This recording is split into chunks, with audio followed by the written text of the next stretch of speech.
All right, we are celebrating the 100 days of Trump being in office. Now, we're celebrating for a lot of different reasons. One, the border is secured. Two, we don't have President Kamala Harris.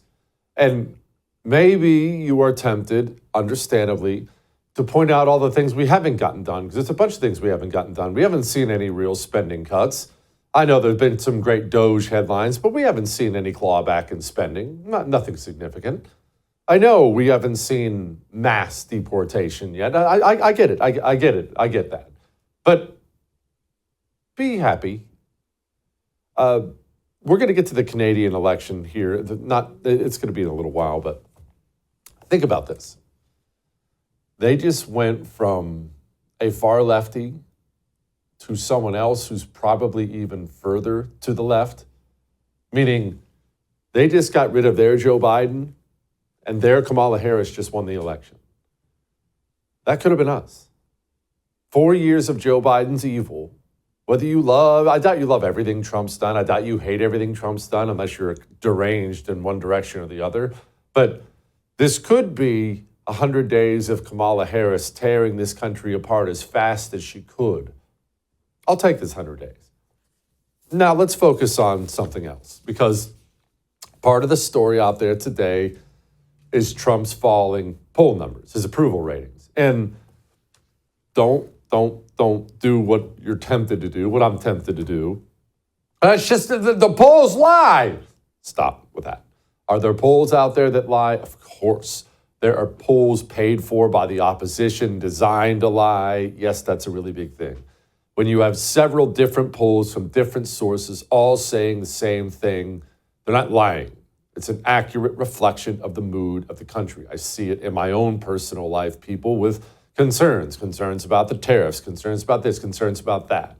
And that, of course, brings us to the American media. It's not going to be about Trump. We're not going to talk about Trump for an hour. Let's talk about the American media. Media Research Center looked into it. 92% of the mainstream media coverage of Donald Trump has been negative. Now, that's going to lead us perfectly into the whole 60 Minutes thing, but I want to remind you of why this happens in the country and how disastrous this is for the country. Corporate journalists, the media, think of the media as an institution, because it is an institution, a critically important institution. Think of it like it's a big skyscraper, right? And these people, first they go into journalism school, most of them. And in journalism school, they are, taught these stupid phrases like speak truth to power and things like that. And that's step one. That's getting people to buy in. Young, idealistic people, maybe they want to do the right thing. That's getting them to buy in. Hey, you want to do the right thing, right? Speak truth to power. Oh, yeah, sign me up. Once they get the buy-in, then they give them the other part of this. Well, Democrats and what they want, that's good. Republicans and what they want is evil. So, yes, you need to be a journalist, but remember, if you're really trying to do some good, you want to do some good, right? You said you wanted to do some good, you'll cover for Democrats and you'll attack Republicans. That's how they think. It's not that they think they're even on the left, lots of these people. They simply have had it ingrained in them that protecting Democrats is what they're supposed to do. Attacking Republicans, those evil Republicans, is what they're supposed to do. CBS, 60 Minutes. You do remember the scandal, right? Now let's just, for a quick moment, recap that scandal and how insane this whole thing is. 60 Minutes has been on the air for longer, I believe, than I have been alive. I think it's like the 60s or 70s it's been around. I'm 43 years old. As a child, I remember we had this TV in the living room, one of the ones with the wooden kind of frame around it. I know it was that old. I know I'm old. And to change the channel, it had like this knob that would click, click, click, channel 1, 2, 3, 4. That's what it did. The knob would click. That's how old the TV was. And I remember as a small child seeing that 60 Minutes stopwatch thing, because my parents would sit down and watch it on occasion at night. That's how old 60 Minutes is. That's how established it is. But over the years, communists took it over like they do any revered institution, you see. And during the presidential election, these people who they think of themselves as not just journalists, the height of journalism. If you ask people who work on 60 Minutes, they would consider it the top of journalism. Kamala Harris sat down for an interview and looked so terrible, did so terribly, couldn't answer anything. You remember what a moron she was. That 60 Minutes actually spliced up the interview in different ways, cutting it. Let's remove that, put this here to try to ensure that she looked better than she actually did. And keep in mind, this isn't some nameless, faceless person. A person, most likely more than one, sat down with videotape and said, oh, cut that out. She looked bad there. Hey, take that answer from there and put it over there. And that person thought they were the good guy while they were doing it. That's how sick these people are. That's how they think. And now their executive producer got bounced because CBS is in the middle of a huge lawsuit with Donald Trump. Trump is suing them for the lies they told. Here's what the CBS anchors think about it. In tonight's Last Minute, a note on Bill Owens, who until this past week was executive producer of 60 Minutes. Bill resigned Tuesday. It was hard on him and hard on us, but he did it for us and you. Stories we pursued for 57 years are often controversial. Lately, the Israel-Gaza war and the Trump administration. Bill made sure they were accurate and fair. He was tough that way. But our parent company, Paramount, is trying to complete a merger. The Trump administration must approve it. Paramount began to supervise our content in new ways. None of our stories has been blocked, but Bill felt he lost the independence that honest journalism requires. No one here is happy about it, but in resigning, Bill proved one thing. He was the right person to lead 60 Minutes all along.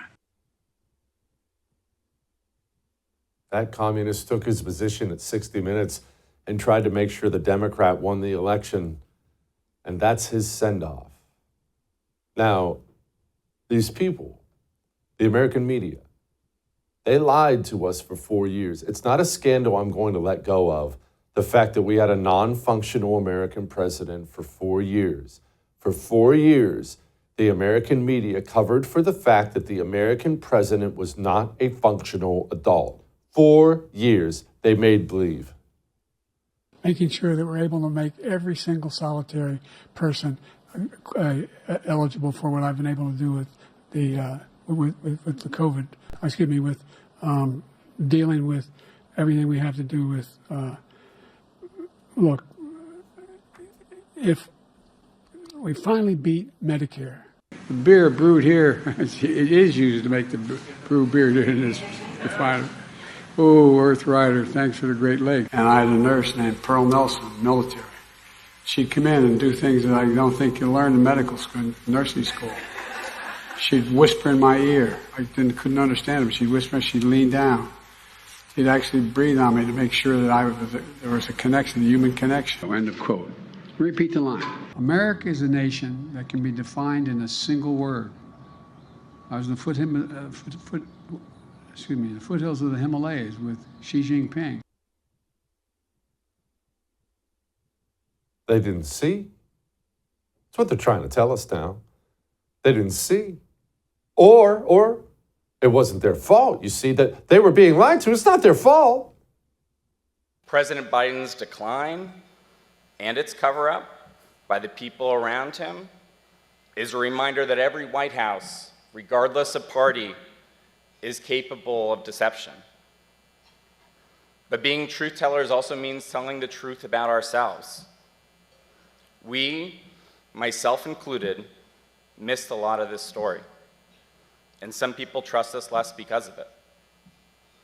We bear some responsibility for faith in the media being at such lows. I think the reporters covering this White House were too willing to take the Biden team's word for it. This is not a media failure. This is a failure of the Democratic Party. And I just sort of the virtue signaling that some people have done to try to say that the media missed this story. They didn't miss this story. The people at fault are Chuck Schumer, Nancy Pelosi, Jill Biden, Joe Biden, Kamala Harris, every elected member of Congress.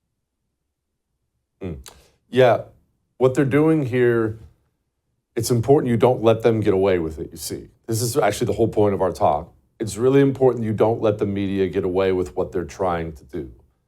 Because here's the reality, and the media knows this is the reality. They didn't miss the story. That's the fallback position. That's what they want you to believe. They didn't miss the story. They were well aware of Joe Biden's decline, but because they view their role as being the protectorate of Democrats, they covered up for it. They didn't miss anything. They actively covered it up. And now, well, they study all the poll numbers too, public opinion polls too. Now they see public trust in the media, which was already low, is virtually non-existent now. I'm talking about the corporate media, the CBSs of the world. The public doesn't watch anymore. The only demographic that even watches those kind of channels anymore, very, very old and dying off. Not being mean, it just is. That their audience is getting smaller and smaller as the public trust is gone, completely gone. The media now, what they're doing, they're trying to cover for themselves, only they understand they can't cover it up completely. So instead of saying, hey, we were complicit in a cover-up, we're the reason America didn't know he had dementia before he even got elected, sorry about that. Instead, what they're trying to do is sell you on, it's not quite as bad as you think it is. So the fallback position is, well, hey, look, the White House lied. And we screwed up. We shouldn't have believed the White House. They definitely lied, but it was their fault. And I guess we were too trusting. We're such good people that we were trusting. And no. You knew. You mean to tell me that I knew. I knew about Joe Biden's cognitive decline because I have eyes and ears. You knew. You mean to tell me you and I knew? And the people who live, work, and worship within a mile of Joe Biden for 4 years, it went right by them? Of course not. They knew.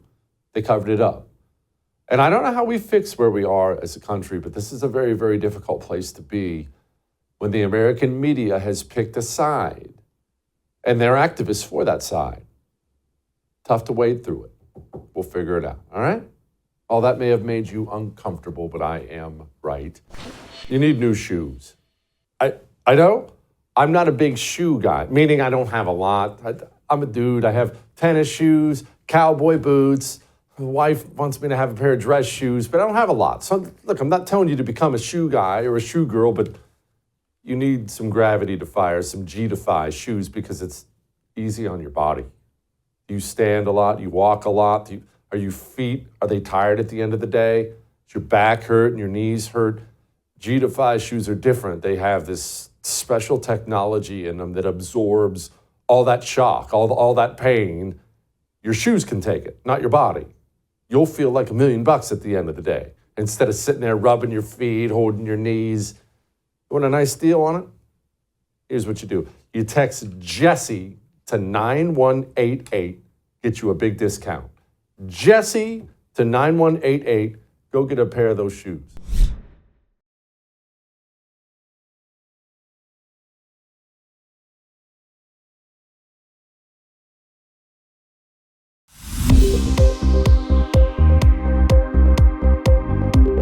You think Vladimir Putin wants peace? I think he does, yes. I think Still. he does. I think Even with because the of raining missiles I on? think he really, his dream was to take over the whole country. I think because of me, he's not going to do that. Do you trust him? I think. Do you trust him? I don't trust you. I don't trust a lot of people. I don't trust you. Look at you. You come in all shooting for bear. You're so happy to do the interview. I am And happy. then you start hitting me with fake questions.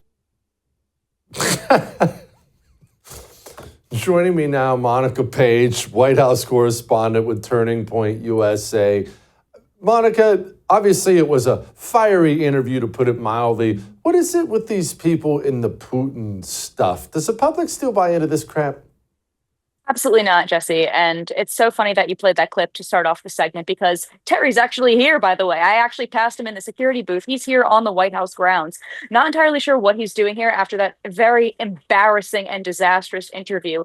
He came firing on all cylinders against President Trump when clearly he doesn't really know what he's talking about. This administration has not only had facts, but the numbers on the side to back up what President Trump has been saying. He is negotiating with Vladimir Putin. He's negotiating with Vladimir Zelensky. And actually today, during the cabinet meeting, Scott Bessent, the Treasury Secretary, says they are pretty much close to signing that minerals deal as soon as this afternoon, from what I understand. So they are getting a move on these conversations.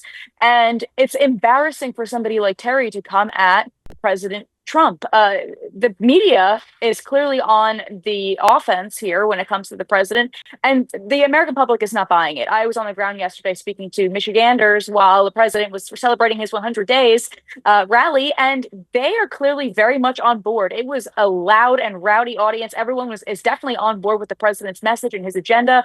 And don't buy into what the mainstream media is selling you. Do not buy it, because clearly they have been wrong back in 2016 and they're still just as wrong now. Yeah, I'm sorry you had to spend time in that horrible state. Anyway, let's talk briefly about the White House and the minerals deal, because they had a minerals deal. They had it signed. They had the binders ready, from my understanding, with the press conference. And then Zelensky came in for some reason and blew the whole thing up. It was a complete disaster. The White House, what did they make of that whole thing? Yeah, from what I understand, the White House was very disappointed in the actions that Vladimir Zelensky really took during that entire meeting. He showed up, I guess, looking to be a little bit more on the aggressive side, but that doesn't play over with President Trump. If you want a deal, you should be willing to make one. You're not going to tell our country how we're going to feel, what we're going to do, how we're going to act, and how we're going to say it. That's just not what this administration and this president is doing. You can't just walk in here and just start calling the shots. That's not how this works. You come into our country, you're a guest here. And I think that's what the president was trying to portray during that meeting. But from what I understand, there are still very much talks behind the scenes. As we know, the president met with Vladimir Putin during the Pope's funeral in Italy this past week. And I'm assuming that those talks went very well, because I don't know what President Trump had said behind closed doors, but they are clearly making some progress. It's baby steps, but it's definitely a step in the right direction in finally getting this war finished and done with, a war that, as President Trump says, has never should have been started. Yeah. Trump and Moran also went back and forth on Joe Biden's decline. Here it was. Do you think the reputation of the United States has gone down under your presidency? No, I think it's gone way up, and I think we're a respected country again. We were laughed at all over the world. We had a president that couldn't walk up a flight of stairs, couldn't walk down a flight of stairs, couldn't walk across a stage without falling. We had a president that was grossly incompetent. You knew it, I knew it, and everybody knew it, but you guys didn't want to write it because you're fake news. All right. Thank you. And by the way, ABC is one of the worst. I have to be honest with you. Thank Well, ABC is one of the worst, and I'm glad he's staying on this, because the media is trying desperately to do we were lied to, we didn't know. Of course they knew. They covered it up because they're evil demons. Yeah, I'm surprised Terry didn't do some damage control there and try to cover up the president's decline then, the former president's decline then, excuse me. And what's interesting is that I covered this White House under Joe Biden, and the moments that I did see him, it was very apparent. You didn't need the mainstream media to tell you that. You just needed to be an average everyday American watching the TV screen. And what's funny is that this mainstream media was trying to play it as if the president was sharp, he was focused, he was there, he was with it, but all the signs were there. I mean, you had a masked face, little to no emotion on his face, garbled speech, no one understood what he was saying half the time, and a very stiffened gait when he walked across the lawn to either depart or return back from where he was going. And those were all the telltale signs that it was dementia or it was Parkinson's, some kind of very mild version of it. I'm not here to diagnose the former president, but I saw, because I had a family member, my grandmother, she dealt with it, and I'm sure everybody has had a family member that has dealt with it. And what's so alarming is that during the White House Correspondents' Dinner, they awarded Alex Thompson for bringing this to light and having the best reporting on the former president's decline. That was comedic. That is laughable, because this was the same administration, the same reporters that told us, no, he's making all these deals. Look at the president go. He is so sharp and focused, and don't listen to what he's saying. He's just maybe a little bit older, a little bit wiser.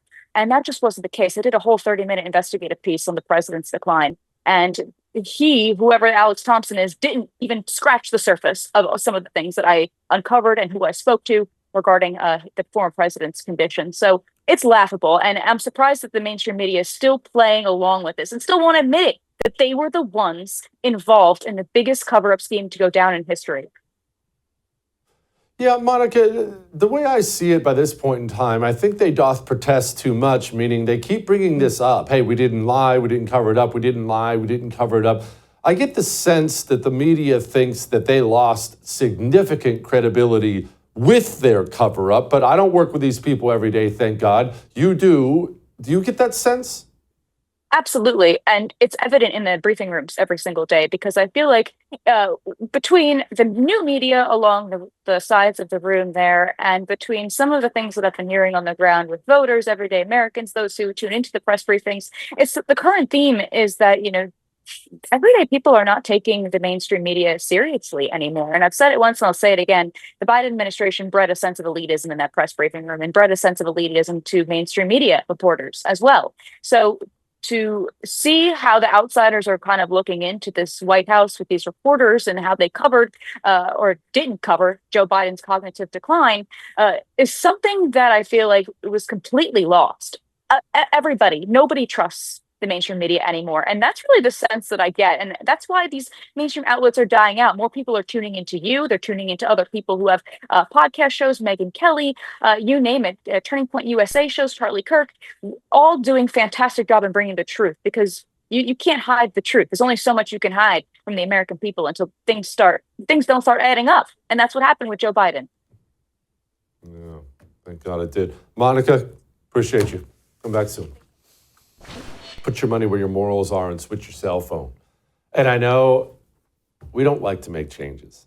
I don't like to change anything. We threw a fit in our house when Ob switched out the kind of peanut butter we used. I get that. So let me incentivize you a little bit. One, it's super easy. Just do it on your phone.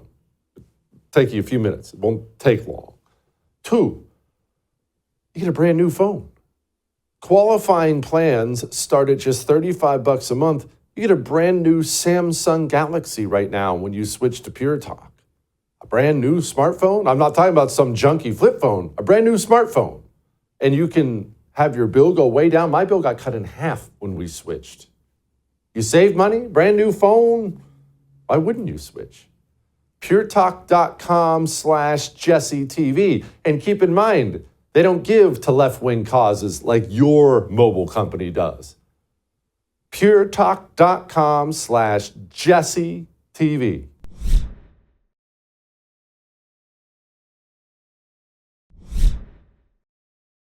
All right, let's talk about something terrible. You remember that terrible crash in D.C.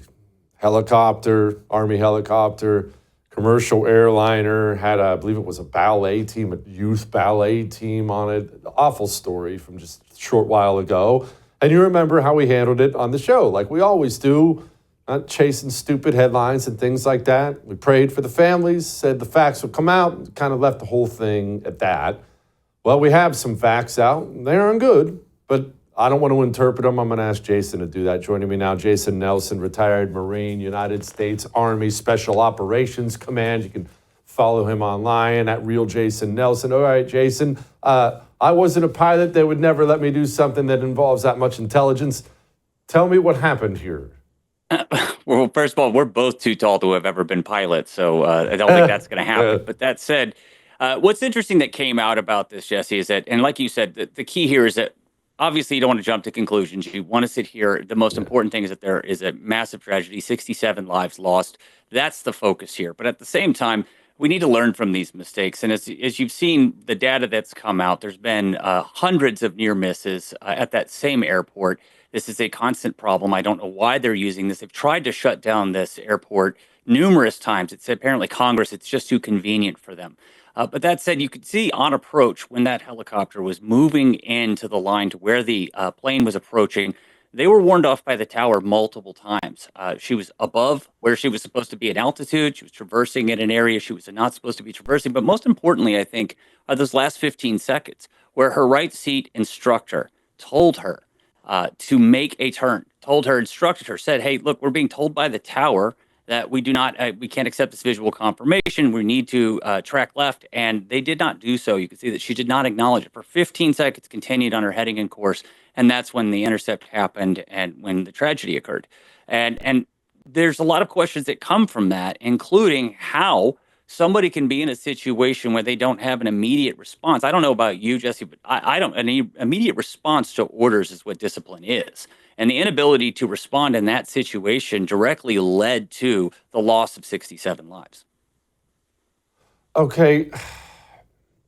Jason, this is prompting a lot of conversation, and a conversation I'm glad we're having about the current culture inside of the military. And there's a lot that goes into this, but the truth is there are a lot of preferred people inside of our military now through years of cultural rot. And yes, I'm talking about women, attractive women. I'm talking about whatever the latest minority of the day is that's attractive to the Democrat Party.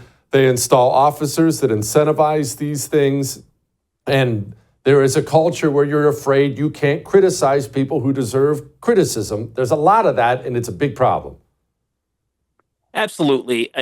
This is one of the things that I remember very distinctly being at Paris Island. And I remember being with my platoon, 1053, shout out to Alpha Company. But I remember being with my platoon, and we're about to go through the obstacle course. And I remember the confidence course. And if you remember those, you look over to the right, and there was a shorter course, an obstacle course that had a confidence course that had obstacles that were closer together. I didn't have to jump as far. And I remember asking, why? Why is it? What's that one for? It's for the women. Here's my question. Are we setting standards for our military members that are just standards across the board? Or are we setting standards that are people just, hey, you meet the minimum of what a person of your aptitude, a person of your height is expected to do? What matters is that when it comes to mission accomplishment, nobody cares. Nobody's going to lower the walls. No one's going to remove landmines. No one's going to turn around and change how they function in wartime. So when we sit here and lower standards, and you can see that Pete Heggs has just put out, the Secretary of Defense just put out that they're going to revamp the standards for medical waivers. And I know you're familiar with those as well, where you have people who are incapable of being deployed, incapable of doing their job, who are hanging on, for military for whatever reason to gain a retirement. I'm not really sure if there are recruitment issues, but in the end, you need to have the best warfighters downrange that you could possibly have. We know that Pete's bringing that attitude to the Department of Defense, and then we know we're going to see those standards start to get applied. However, you can see the results, in my opinion, in a lot of the accidents that happen in commands. You just saw that command where they would refuse to, they backtracking on what the Secretary of Defense has to say as soon as they leave, sitting here and saying Greenland, and I'm embarrassed. It's an embarrassment that this is the culture that we've gone to in our military. And people have asked how we can change that. I've proffered it. I was just asked by Adam Gray, congressman out in California, asked, what can we do? I said, well, let's start sending reserve troops and stop sitting them in hotels every single time they go to drill for a weekend. Make them go back to drill centers and put up tents and bivouac and sit with their troops and put away their phones and stop acting like it's just a vacation and that everything is just to support some sort of special operator who's down in a cave somewhere, when in reality, everyone in the military should be ready and able to fight. And unfortunately, that isn't the standard anymore. Can we fire our way out of this problem? And I say this because this is something I'm passionate about. You and I have had this talk many times before. I want this cleaned up. I want it fixed, but it seems like the depth of the problem is unbelievable. You could start with the academies, and I want to start with the academies, but it's so far beyond that. It's down to the lieutenant ranks. It's in the NCO ranks. It's a very, very deep-rooted problem at this point in time. Can we fire our way out of it? My wife pointed something out to me the other day. She said, you always expect everybody to be perfect. And I said, that's absolutely not true. However, it was instilled in me from day one at Paris Island that you should strive for perfection at all times. That if you fail to reach perfection, you can continue to improve, but in the end, you will do pretty great. You'll never be perfect. It's impossible to be perfect, but it's something you should strive for. That's an attitude that people should have. We need a warrior culture. Can you fire your way out of this? I think you could try. I think you could turn around and set standards and immediately start holding people accountable. I'd love to go in and take a look at the books. Let's look at how many commanders are fudging the numbers. Let's take a look at PT standards across the board. I'd say outside of the Marine Corps, you're probably going to see there's a lot of fudging. There's a lot of commanders who are able to move metrics around in order to be green as a unit, but they're putting aside the actual readiness of their troops. But I think what you need is a cultural change, and it isn't just about getting someone in the top. It's about it's across the board, and we have to get back to our core mission. There's been a lot of mission creep over the last 25 years. You and I are both aware of this.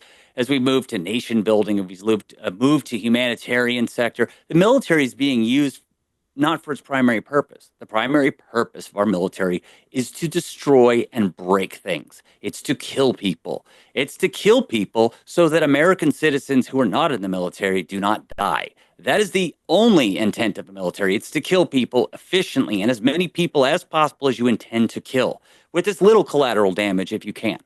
That's the intent. If that's the mission, then you have to ask yourself, whatever we're doing, is it making us a more lethal force? Or is it just checking a box or filling a DI, whatever? It doesn't really matter. In the end, are we changing standards just to try and broaden our force and make everybody have a kumbaya movement? Or are we trying to sit here and destroy our enemies? Because it's a very clear distinction between those two things. Speaking of the military being used for every different role, they're down on the border now as well. Pete Hegseth was talking about the zone and the border. Here he was. This is Department of Defense property. The National Defense Area, formerly known as the Fort Huachuca Annex Zone, is federal property. Any illegal attempting to enter that zone is entering a military base, a federal protected area. You can be detained, you will be detained. You will be interdicted by U.S. troops and Border Patrol working together. If you are an illegal crossing, you will be monitored, you will be detained by U.S. troops. You will be detained temporarily and handed over to Customs and Border Patrol. If you have cut through a fence or jumped over a fence, that's destruction of government property. If you have attempted to evade, that's evading law enforcement, just like you would any other military base. You add up the charges of what you can be charged with, misdemeanors and felonies, you could be looking up to 10 years in prison when prosecuted. Jason, I don't have any problem with anything he just said. I don't have any problem with anything Hegseth is doing at this point in time. I'm not in love with the military at the border, though. You can argue that's, maybe its most justified function it's done in the last 20 years, but that's what we have Border Patrol for. And to be honest, I have a little bit of nerves about a bunch of young infantry Marines down on the border. Someone's going to die at some point in time. Yeah, so what you're talking about right there is rules of engagement, ROE, right? So obviously the military operates on a very different rules of engagement. Again, maximum force. I have no problem with, as you say, the United States Army Corps of Engineers going down and doing building on the border in conjunction with CBD. As a matter of fact, that's what they do in the Southwest region and in the Pacific region.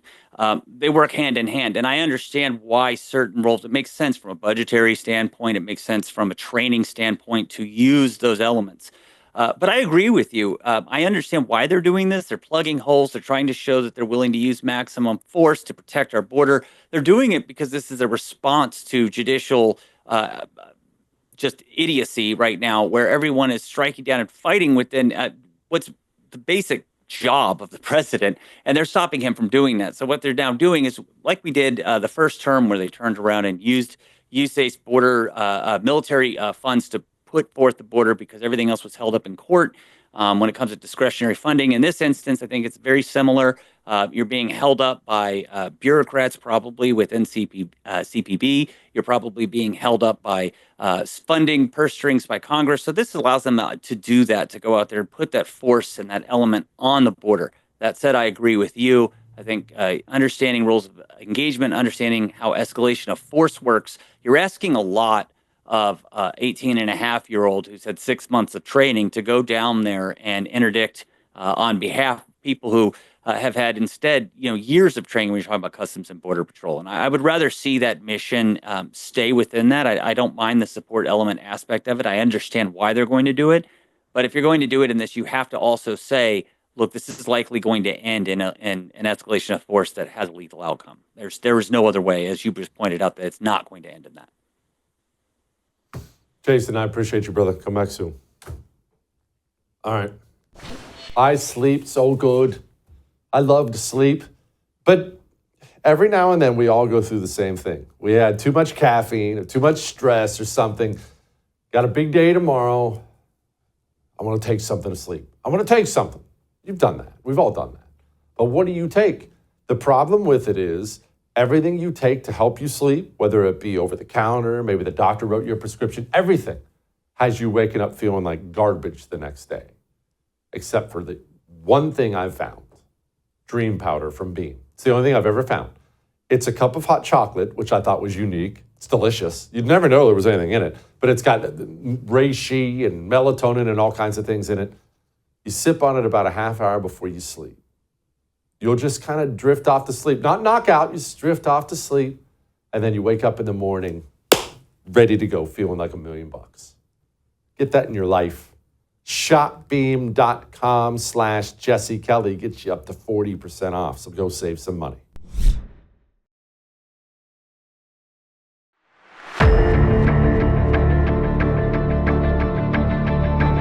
We are over the shock of the American betrayal, but we should never forget the lessons.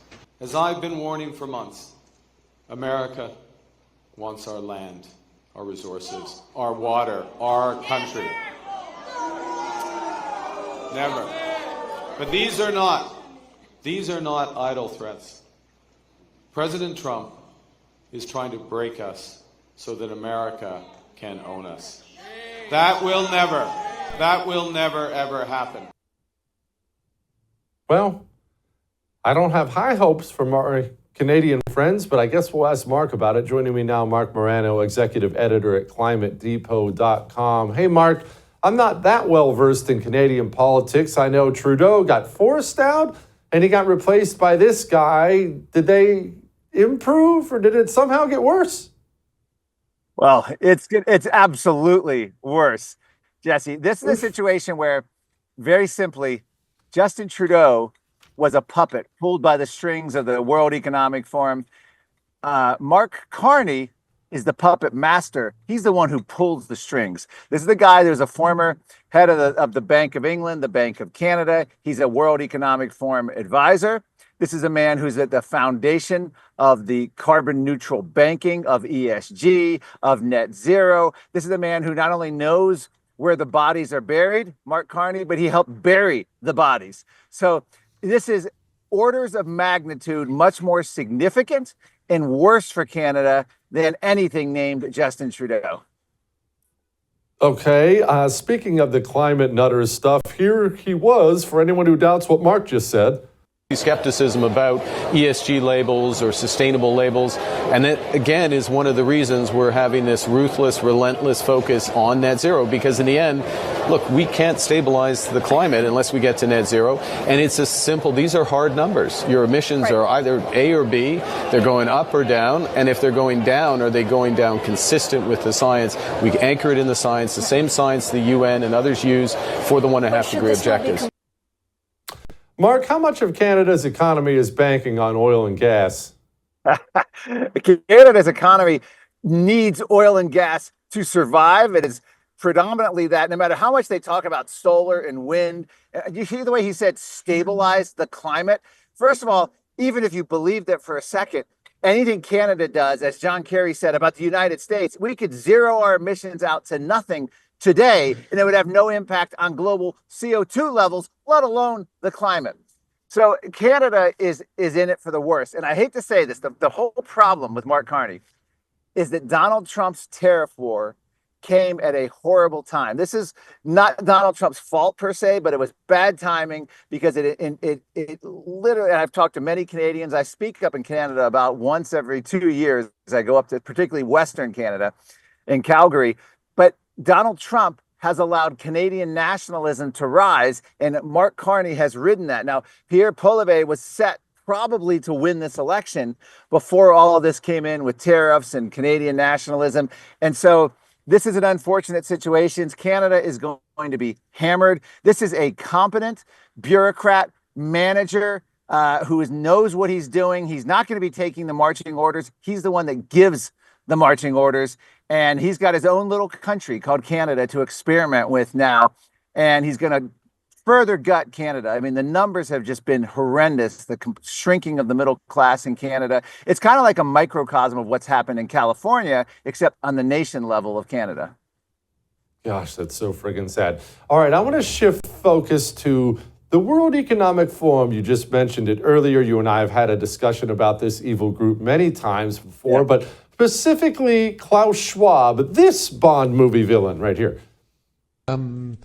What we are very proud of now, the young generation, like Prime Minister Trudeau, President of Argentina, and so on, that we penetrate the cabinets.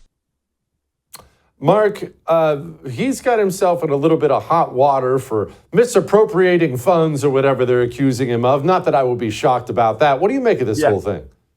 It's the most bizarre story to ever come. Klaus Schwab, the founder and chairman of the World Economic Club, since its inception in the early 1970s, is being accused of lavish spending, in-room massages, unbelievable hotel stays, private jets, first-class travel. And this is a scandal. And this is what allegedly a whistleblower said. This is going on behind the scenes of the World Economic Forum. My first thought, Jesse, is that's been going in front of the scenes at the World Economic Forum for decades. Every Davos meeting has been private jets, yachts, Hollywood celebrities, billionaire class, corporations, all living it up, Wagyu beef, the most exquisite food, exquisite travel. And somehow we're shocked that this was happening behind the scenes. And we're told, well, he was using company funds. It's his company that he founded. This somehow smacks of the Governor Cuomo in New York. Remember, he was the favorite of the liberals. And then all of a sudden, oh, there's a allegation of sexual harassment. He has to go. And every establishment, organization, liberal, all went. It's almost like there's some other reason. The reason could be is that they need a new face. The new face, unfortunately, is the Neste chairman, CEO, and he's pretty frightening too. He's another one of these competent, quiet technocrats. Doesn't do a lot of media interviews, but his whole goal is, he says water is not a right. You'll drink nothing and you'll be happy, or you'll dehydrate. I don't know, but it's only going to get more insidious. I think the World Economic Forum is making a calculated move to change their image, to make them less visible to the public, and the replacement Neste CEO is going to be the perfect choice for that. Yeah, the first time I saw this story, when I read the allegations, I thought the exact same thing you just said, Mark. I thought, well, I mean, that's the whole nonprofit world, certainly on the left-wing side and some on the right-wing side as well. You use the organization to fund your lifestyle so you can live like the rich and famous off of the backs of somebody else. That's not a scandal, so it reeks to me of something else. Not that communists knifing each other in the back for power would be anything big, but that's the first thing I thought, too. Yeah, and that's all that's happening. They're forcing him now. Klaus Schwab is 88 years old, but they're forcing him out. He's not happy about this. He's going to he's worried about his reputation. Now, again, Klaus Schwab, of course, is the guy that came up with the entire Great Reset agenda, the entire globalist agenda, the entire idea of, you don't have companies answer to the profit margin. You're going to answer to social justice and DEI related woke metrics. This is where the whole BlackRock and Larry Fink have been adherents to this. So I don't see the World Economic Forum changing. They're just changing leaders, and they're trying to change the image. And poor Klaus Schwab, he probably didn't see it coming. 88 years old, founded the organization, massive ego. He apparently had pleaded with his staff and I shouldn't say the word pleaded. It sounds like he's begging. He pressured his staff for decades to get him a Nobel Prize, probably a Nobel Peace Prize, because he wanted that kind of recognition. And for him to go out like this has to be crushing to his ego. Well, it couldn't happen to a nicer guy. Mark, thank you, brother. Appreciate you.